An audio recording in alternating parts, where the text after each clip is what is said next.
que c'est un travail par étapes qui va se mener. Nous concluons aujourd'hui la première étape.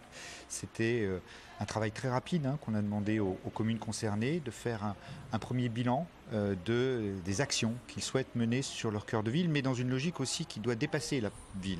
C'est, comme je l'ai dit dans mon discours tout à l'heure, une ville en forme, c'est une ville dont le cœur marche, fonctionne et qui permet d'irriguer l'ensemble du territoire. Donc cette première étape, elle est terminée aujourd'hui. Elle nous a permis de signer ces conventions qui définissent là désormais un cadre.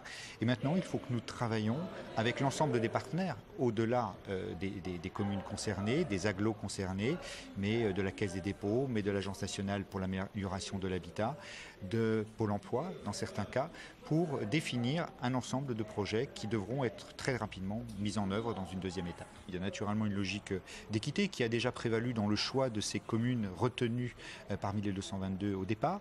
Et puis derrière, bien sûr, en fonction de la qualité, en fonction de l'intérêt qu'auront les autres partenaires financeurs à accompagner ces projets, bien oui, il y aura sans doute des différences, d'où l'importance du travail de fond qui est mené aujourd'hui de manière partenariale pour affiner et surtout conclure des projets qui soient réalistes et réalisables. Il ne s'agit pas d'écrire des rêves sur le papier, il s'agit d'être extrêmement concret et d'avoir aussi cette capacité à financer ces projets demain. La ville des Abîmes fait partie, à le profil des villes éligibles à ce dispositif cœur de ville, les villes de plus de 30 000 habitants qui présentent un cœur de ville qui a vieilli, qui mérite d'être redynamisé pour une meilleure attractivité.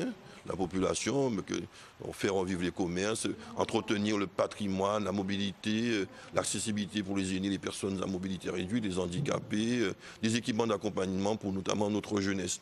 Donc pour faire vivre le sport et la culture notamment. Donc on avait toutes les caractéristiques, donc nous sommes élus, tant mieux. Pointe-à-Pitre à Cap-Excellence était élu, tant mieux. Basse-Terre, évidemment, le méritait amplement. Donc nous allons sans doute servir de commune pilote pour cette première version, je dirais, de ce dispositif. Il y en aura sans doute d'autres.